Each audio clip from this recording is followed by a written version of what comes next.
And now the story of a Lebanese woman with a surprising take on the crisis. Brigitte Gabriel was born in Lebanon, now an American citizen. She is an author and activist who is harshly critical of Islamic fundamentalism. Gabriel is the author of the soon-to-be-published book, Because They Hate, a survivor of Islamic terror warns America. She joins us from Washington right now. Good to have you with us, Ms. Gabriel. Thank you, Miles. I'm delighted to be with you. You wrote a... It's posted on your website. It's AmericanCongressForTruth.org. You wrote a message to Israel. I want to share some of this with people so they can get an idea of what you're talking about here. You say this: "Thank you, Israel.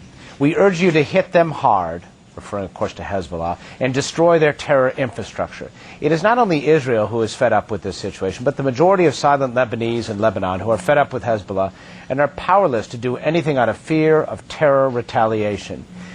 When you write that with some degree of risk to yourself personally, don't you?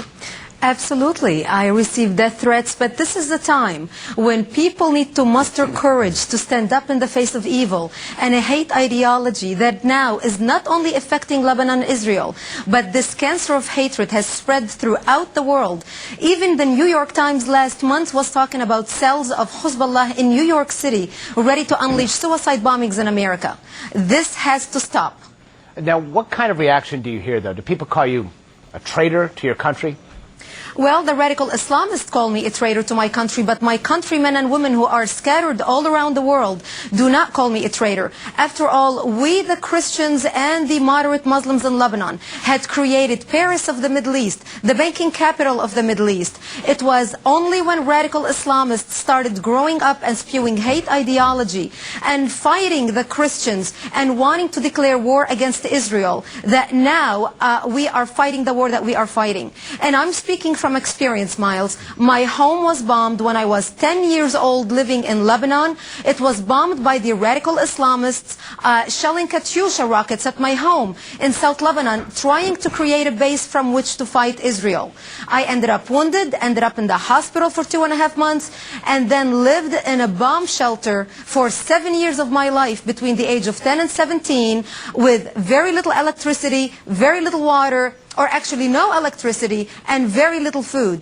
And it was because the radical Islamists were growing and trying to take over our area, the Christian area in South Lebanon, to declare war on Israel. We, the Christians, we worked with the Israelis. We wanted to have peace with the Israelis. But the radicals insisted on killing the Christians and fighting Israel. Well, let me ask you this, though. There is a component to Hezbollah, the non-armed component of it. That is the civilian political aspect of it.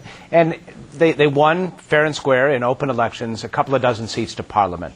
Is there something about Hezbollah that can be salvaged in some way? They do, in fact, sort of have a de facto government there in southern Lebanon. Sadly, Miles, Hezbollah does not want peace with Israel, nor peace with America, nor peace with Western civilization. Hezbollah is a radical, hate-filled organization bent on destroying the West. We basically have terrorists who were elected to the cabinet in Lebanon by the majority terrorists that they have bred themselves. In 25 years, when Hezbollah has not been stopped because of their radical practice, the extreme elements of Islam, they have multiple marriages, they have a lot of children, and in a matter of 25 years, they have multiplied to produce enough people to vote themselves into the government. Well, let me ask you this. What can the fairly and freely elected government of Beirut do about this, and why isn't it doing more? At this point, the government of Beirut is really helpless. They cannot do anything. The president is a puppet of Syria.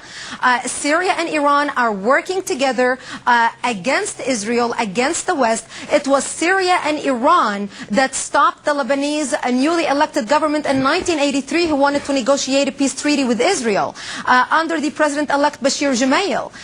President Bashir Gemayel was assassinated. The peace negotiations with Israel stopped. And right now, those two countries are completely manipulating Lebanon and controlling Lebanon, and the Lebanese government is completely helpless and useless. And unless the world powers get involved and help the Syrian revolution, which started last year or a year and a half ago, and enforce Resolution 1559, nothing is going to get done. Well, and specifically, what should the U.S. be doing? Should the Secretary of State, Condoleezza Rice, be in the region? Should she be there sooner? Should she be traveling and dealing directly with Damascus to try to come up with a solution here?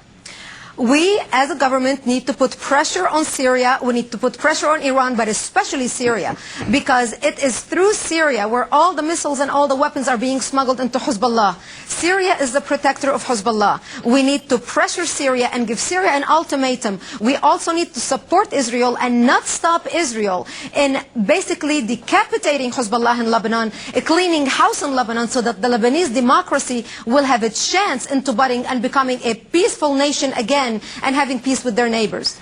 Brigitte Gabriel, founder of American Congress for Truth.org, who says, thank you, Israel. Thanks for being with us. Thank you.